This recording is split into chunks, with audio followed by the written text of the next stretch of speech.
Colleagues, Excellencies, ladies and gentlemen, let me begin by expressing my sincere congratulations to you, Mr. Chairman, on your recent appointment as the Minister of External Affairs of India.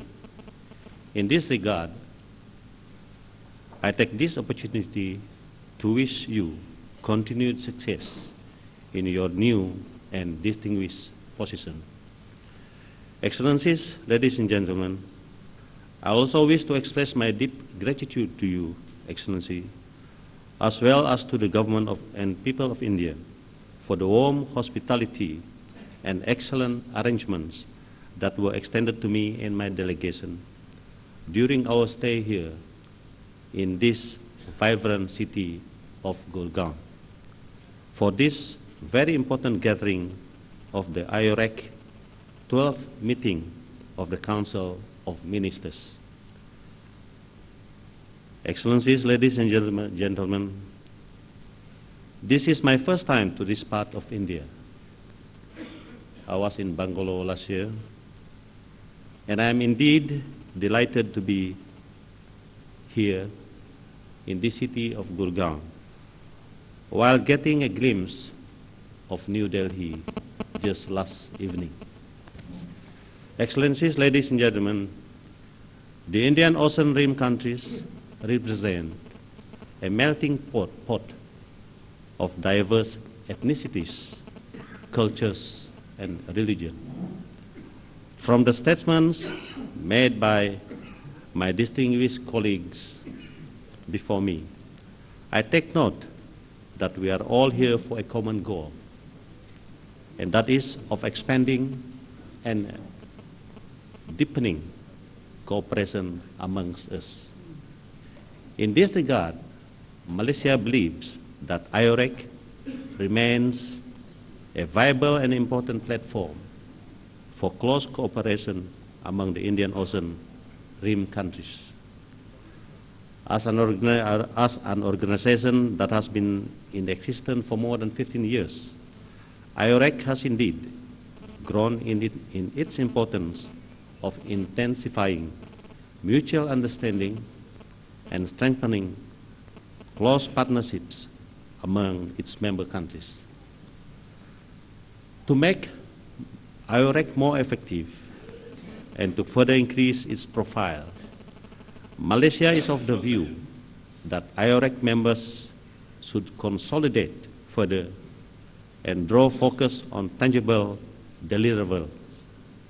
There is no doubt that IOR-ARC has the potential to become an important mechanism to help member countries achieve their national development agendas. For that to happen, we certainly need to establish a niche for IOR-ARC with practical programs and initiatives that are based on the existing principles of open regionalism and consensus. At the same time, it is pertinent for IOR-ARC programs to be conducted based on the voluntary spirit of inclusive participation. Gentlemen, Malaysia attaches great importance to the IOR-ARC initiatives and has taken the necessary measures to prioritize projects, especially in the areas of education, trade, investment, and human capacity building. One of the main opportunities for cooperation identified by Malaysia is in the area of education. Malaysia believes that there is great potential for education cooperation among IOR-ARC member countries.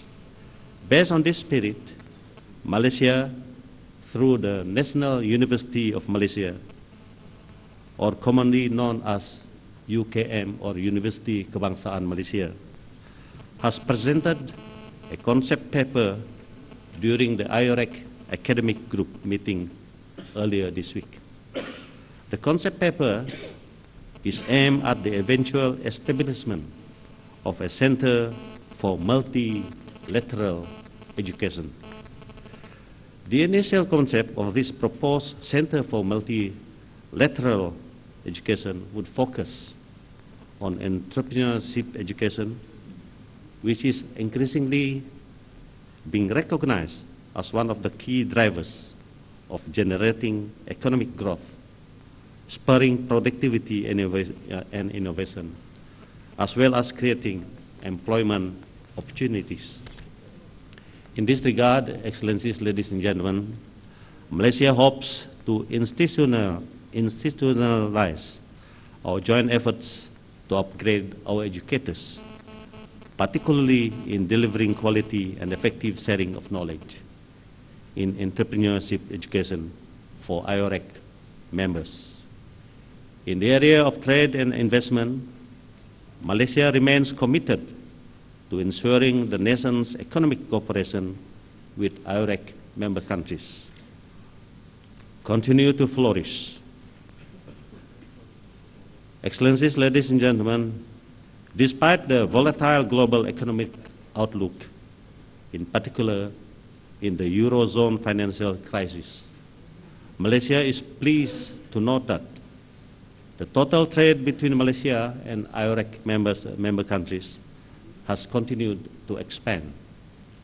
For the year 2011, total trade between Malaysia and IOR-ARC member countries increased by approximately 13% to the tune of USD 133.7 billion as compared to the previous year. This has contributed to approximately 32% of Malaysia's total external trade. Hence, Malaysia is heartened by the growing intra-regional trade, such as trade among IOR-ARC member countries. Excellencies, ladies and gentlemen, Malaysia echoes the sentiments of other IOR-ARC members on the need for us to work closer for the greater benefit of us all. The positive interaction among IOR-ARC partners over the years is a fundamental step towards the right direction that would significantly contribute towards a strengthened IOR-ARC cooperation.